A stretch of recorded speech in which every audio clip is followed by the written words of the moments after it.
Baik, terima kasih pemirsa, dan masih bersama kami Damai Nusaku yang mengangkat tema yang sangat menarik sekali berkaitan dengan mengumbar aib. Berbicara tentang aib ini barangkali adalah cara kita menyelesaikan masalah dan ternyata tidak menemukan jalan keluarnya, maka kedua belah pihak justru mengumbar aib. Padahal sudah jelas Islam memberikan solusi dalam setiap permasalahan termasuk urusan rumah tangga. Ustazah Koturnada akan menjelaskan pada kita. Silakan, Bun.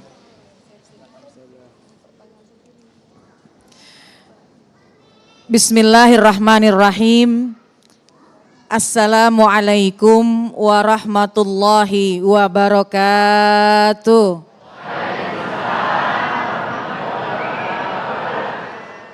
Alhamdulillah.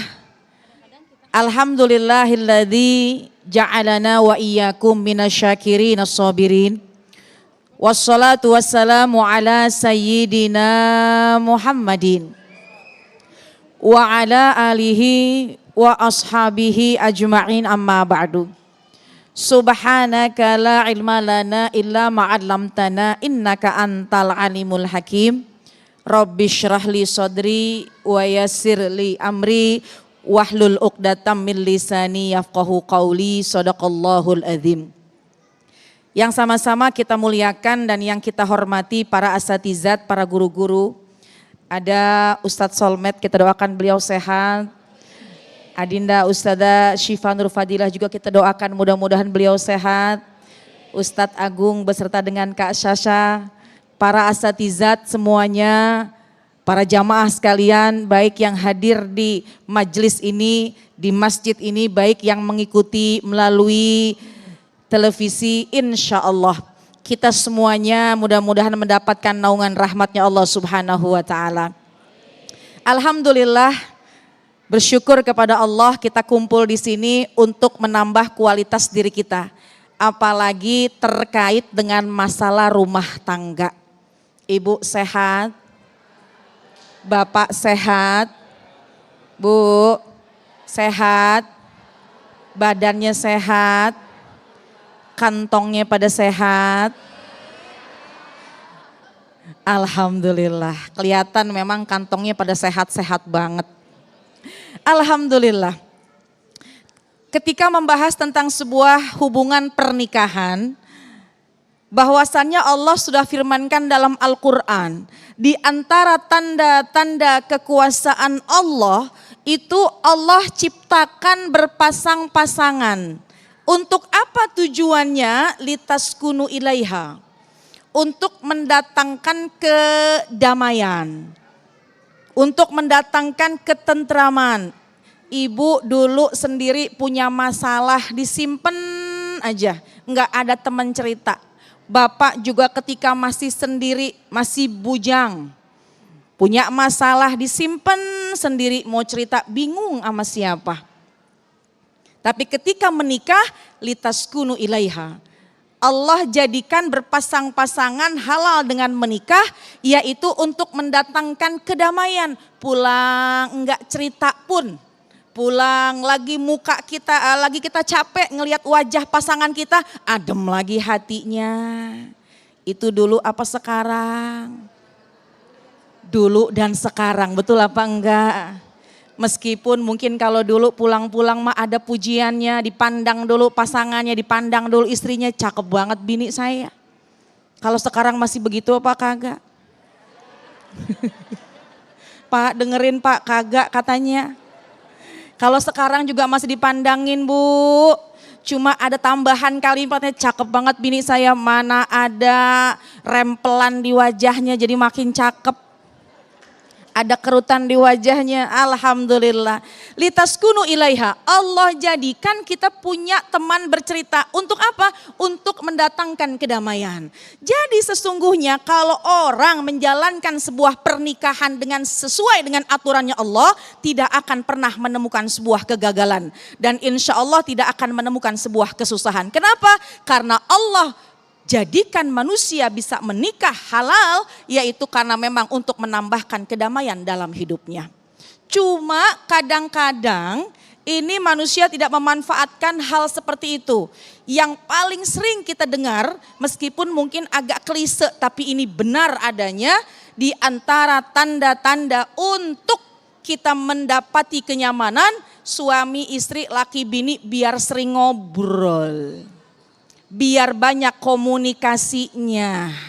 Kira-kira Bu, kira-kira Bapak lebih sering ngajak Ibu ngobrol apa lebih sering lihat HP? Pak curhat. Pak, kira-kira Ibu kalau udah bebenah, beberes, rapi, biasanya lebih sering mijitin Bapak apa megang HP? Tuh curhat juga. Ya, alhamdulillah handphone banyak manfaatnya, tapi hati-hati. Terkadang alat komunikasi tersebut bisa mengurangi komunikasi antar pasangan suami istri. Betul apa enggak? Laki di situ, bini di situ, 2 jam duduk bareng kagak ada yang ngobrol. Nih hati-hati. Padahal kalau kita memanfaatkan alat komunikasi dengan yang baik, kita menggunakan komunikasi pasangan, maka insya Allah tidak akan ada kerenggangan dalam rumah tangga. Cuma kadang-kadang yang namanya komunikasi suka dikhawatirkan.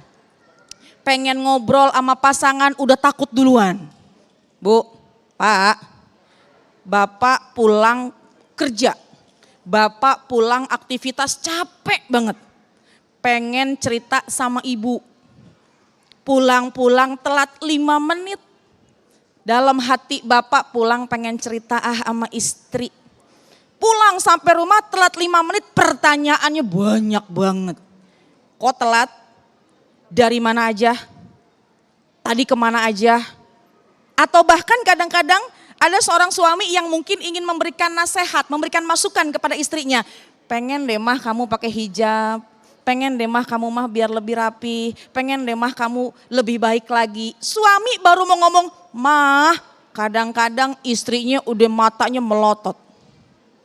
Atau sebaliknya, istri mau diskusi tentang anak kepada suami, pengen diskusi tentang pendidikan, pengen ngomongnya tuh begini, Pak, sekarang harga minyak naik, sekarang bahan baku pada naik, pengennya begitu.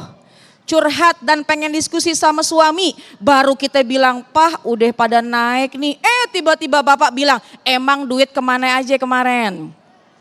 Emang tuh duit dipakai buat kemana aja? Boros banget, betul apa enggak? Emang begitu Pak? Enggak katanya.